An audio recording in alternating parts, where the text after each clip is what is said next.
And it was great. So how was it working on those kind of hit shows, like in the writer's room? Like, how was it at those times? They were all very different.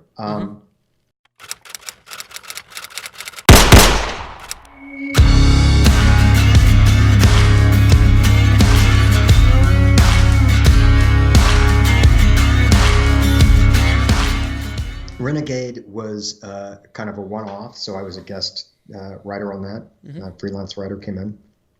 And that was a great experience, but it was really just that show and then out. With Hercules, they had a very, and Renegade also, they were both syndicated shows. So one of the things about the syndicated shows is they didn't have the kind of money that you have on the network. So a lot of them really relied upon the freelance writer. They'd have a very small staff or almost no staff. And they would do, most of the shows would be people outside of the office. So on Hercules, I ended up doing 4 episodes for them, and then kind of spun off to do one of the Young Hercules with Ryan Gosling. People forget that he was Young Hercules. Was he Young Hercules? I have to look that up. Hercules. Oh my God, I have to still look that up. Yeah. We don't keep in touch. I don't know. He never calls. He never writes. I don't know what happened. We were so close, and then nothing. But the Hercules, I loved working on the Hercules series for a myriad of reasons. One, you could do virtually anything.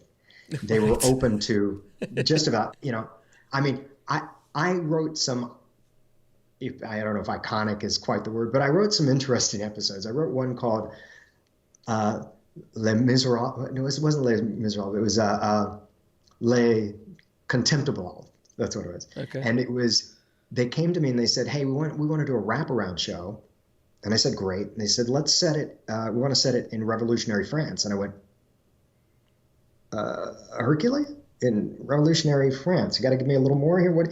They said, yeah, we just want to do something where it's, revolutionary France. And I said, okay. So I took I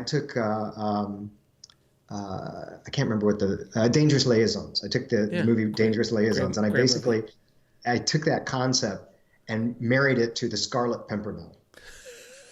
And I took that and I said, okay, so they had Salmonius, which was one of the kind of recurring characters in the show, plays this Scarlet Pimpernel-like character. I called him the Chartreuse Fox, and he is with this beautiful woman, and he's talking to her about how he can turn anybody into a hero. And then, of course, he runs into Iolaus and Hercules, who are just these kind of bumbling thieves, and he kidnaps them and forces them to listen to the lessons from other shows of Hercules to become heroes. And that was kind of the concept of the piece. Pretty wacky, pretty out there. The other one that was interesting for a lot of reasons was I did an episode called A Star to Guide Them, which was a retelling of the birth of Christ. Just in terms of history, doesn't really make a lot of sense, since if you think about the Greek mythology and gods, probably not at the same time that Christ was being born. But dinosaurs and humans were around the same time, so it doesn't matter. You have to go with it a little bit. So that one was actually written by the executive producer, and then he left the show. And they called and asked me on a Thursday, would I come in and do a rewrite? And I said, sure. I said, when do you need it? They said, Monday. So of course, obviously. Of course. So I took that show and rewrote it, and on Thursday, delivered on Monday, and that was an episode where Iolaus is I married Close Encounters of the Third Kind with the